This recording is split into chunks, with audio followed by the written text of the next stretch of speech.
स्वप्न को मने पकांतु आपणकर लक्ष्य को भूली जातु नहीं ताहा हृदय रे बांधी रखंतु।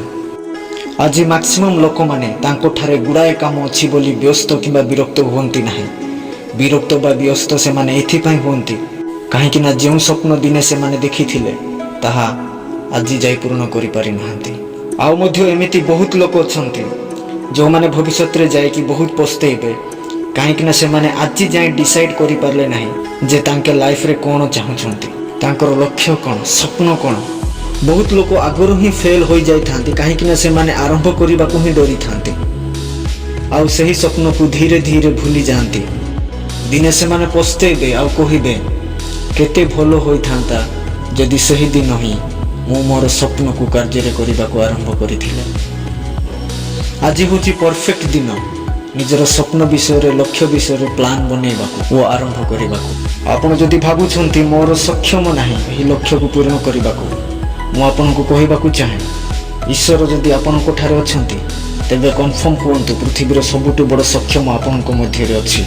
जदि आपण कहउछंती मु दुर्बल तेबे ईश्वर कहउछंती मु सर्वशक्तिमान। जदि आपण कहउछंती मो ठारे कोनोसी ज्ञान नाही तेबे ईश्वर आपनको कहउछंती मु होउची ज्ञानर सृष्टिकर्ता, ज्ञानर भंडार। पुणी जदि आपण कहउछंती एहा मो पई असंभव तेबे ईश्वर आज आपनको कहउछंती मो पई किछि भी असंभव नुहे।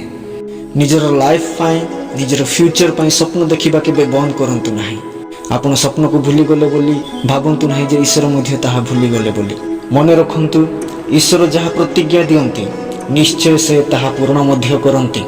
होय तो एबे ताहा पूर्ण हेउ नथिबो किंतु सफल हेबार दिन आपणको ठारु आ बेसी दूर रे नाही ताहा आपणको निकट को दौड़ी आसुची। ईश्वरको ठारे विश्वास रखंतु। आपण जहा हरै दैछंती जो स्वप्न को आपण मारी दैछंती सेही स्वप्न को से पुनर्जीवित करबा पई जाउछंती। ईश्वर आपनको केबे भूली नाहंती, से आपनको ओ आपनकर स्वप्न को पूर्ण करबा पई आपनको प्रस्तुत करूछंती।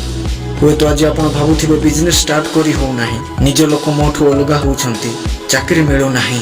एही सब होउची आपनको लक्ष्य को पहुंचेबार एक प्रोसेस, आपनको लक्ष्य को पहुंचेबार एक माध्यम, एक पथटे। आपण कोन भाबुछंती से कष्ट को, से दुख को आगरे आपण से स्वप्न पाई केते खुशी होथिले, केते उत्साहित होथिले। आज कोन हैला आपण हारि गले कि प्रकृत रे स्वप्न जस्ट के कठिन हो जाईछि ना संपूर्ण भाव असंभव हो जाईछि। कोन ताहा आउ संभव नाही कि, कोन आउ द्वितीय उपाय नाही कि? जदि द्वितीय उपाय नाही तेबे कोन तृतीय उपाय नाही कि? जदि तृतीय उपाय नाही तेबे कोन चतुर्थ उपाय नाही कि? पंचम उपाय नाही कि? जदि एही माध्यम रे हैला नाही तेबे कोन आपण अन्य माध्यम रे ट्राई करिसंती कि? ता बादे भी जदि सफल होना तेबे निजको शांति रे रखिके ईश्वर को पचारंतु जे प्रभु मु को माध्यम रे आउ मु ट्राई करिबा उचित। 10 थर ट्राई करंतु, जदि हो ना 20 थर करंतु, 40 थर, 50, 80 थर करंतु। केउठी ना केउठी आज न हेले तो काली की ताहा निश्चय पूर्ण हेबो ना। जदि आपण ट्राई ही कले नाही तेबे मोर स्वप्न पूर्ण हेला नाही बोली कहिबाटा भूल ना।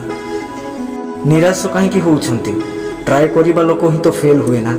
मने रखंतु जदि आपण फेल हो नाहंती तेबे आपण किछि नुआ विषय ट्राई ही करि नाहंती। एही निराश, अपमानित, क्रिटिसाइज ए गुडी को किछि भी आपण को अटकाई परिबो नाही।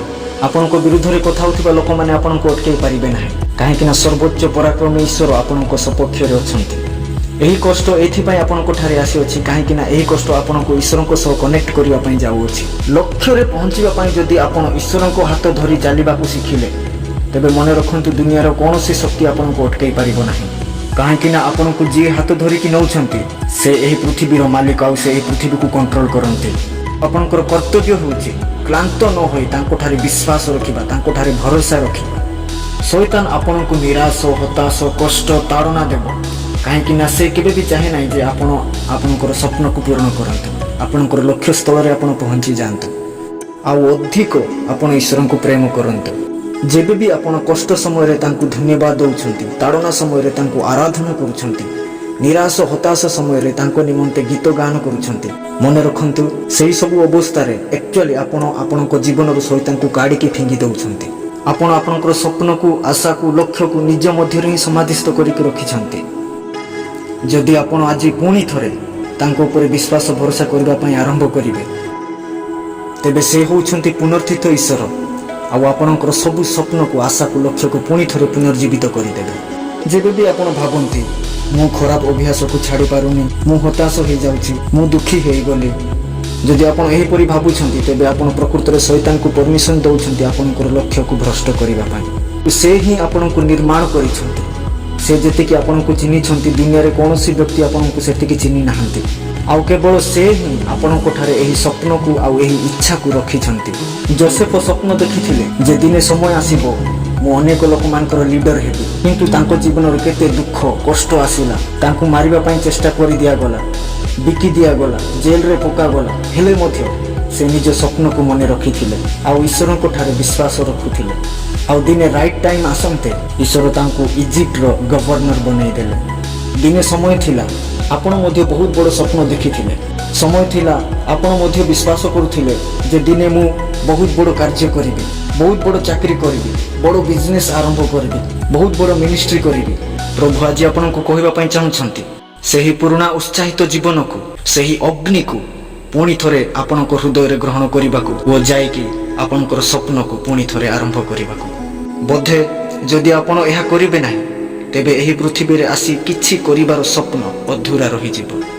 ଈଶ୍ୱର ଆପଣଙ୍କୁ ସାହାଯ୍ୟ କରିବେ ସେହି ବିଷୟକୁ ହାସଲ କରିବାକୁ ଯାହା ଆପଣ କରିବା ପାଇଁ ଚାହୁଁଛନ୍ତି।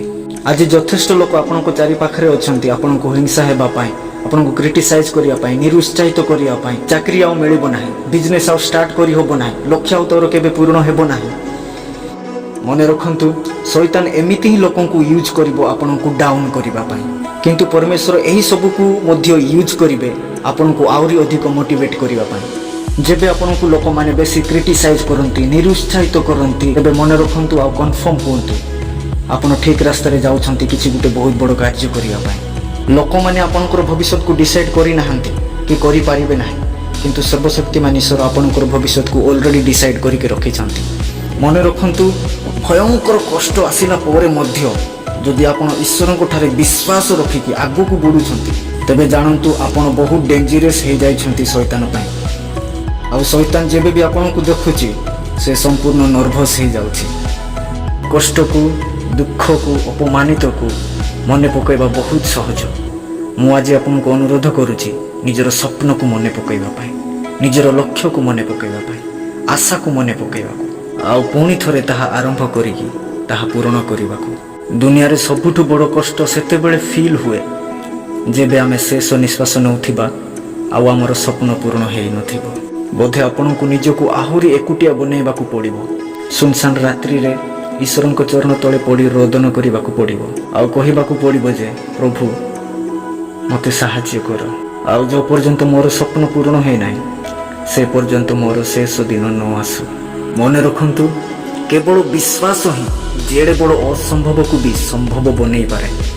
ଆଉ ଯେବେ ବି ଆପଣ ବିଶ୍ୱାସ କରିବାକୁ ଆରମ୍ଭ କଲେ ଈଶ୍ୱର ସ୍ୱର୍ଗ ସିଂହାସନରୁ ଉଠି ଆପଣଙ୍କ ନିକଟକୁ ଦୌଡ଼ିକି ପଳେଇ ଆସିବେ। ସେଥିପାଇଁ ବିଶ୍ୱାସ କରିବା ଲୋକମାନେ ହିଁ ଈଶ୍ୱରଙ୍କର ଆଶ୍ଚର୍ଯ୍ୟ କର୍ମକୁ ଦେଖିଥାନ୍ତି।